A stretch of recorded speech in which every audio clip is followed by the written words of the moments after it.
ভিডিঅ'টি যোৱাকালিৰে হয় যিহেতু যোৱাকালি খুবেই ব্যস্ত থকাৰ বাবে ভিডিঅ'টো এডিট কৰা নহ'ল সেয়েহে আজিহে এডিট কৰি দিছোঁ। আজি আমাৰ ৰংগোলী এক্সিবিশ্যন আছে। এয়া বৌয়ে কালাৰ মিক্স কৰি আছে। আমি ইমান এক্সপাৰ্ট নহয় বাৰু। মাজি তালা আমি ইমান এক্সপাৰ্ট নহয় তথাপিতো এবাৰ দি যাম ভাবিছোঁ আৰু ধুনীয়াকৈ ৰেডি হৈ গ'লোঁ। কাপোৰযোৰ কেনেকুৱা লাগিছে ক'ব দেই। এইযোৰ শাহুমা কাপোৰ আজি পিন্ধি লৈছোঁ। এতিয়া যাওঁ ৰংগোলী বনাওঁগৈ।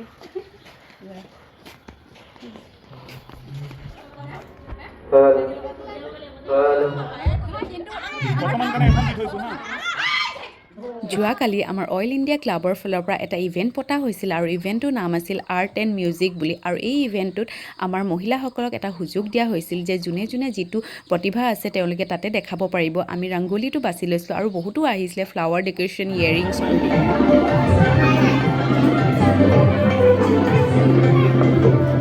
আৰু শিশুসকলৰ বাবেও বহুতখিনি এক্টিভিটিছ আছিল যেনেকৈ গান, আৰ্ট, মেহেন্দি আৰু তেওঁলোকে নাটক এখনো প্ৰস্তুত কৰিছিল। সঁচাই নাটকখন খুবেই ধুনীয়া হৈছিলে। নাটকখনৰ নাম হৈছিল নিমাতী কন্যা। তেওঁলোকে খুব কম সময়ৰ ভিতৰত খুব ধুনীয়া নাটক এখন প্ৰস্তুত কৰিলে আৰু খুবেই ধুনীয়া এক্টিং কৰিছিলে সকলোখিনি শিশুৱে।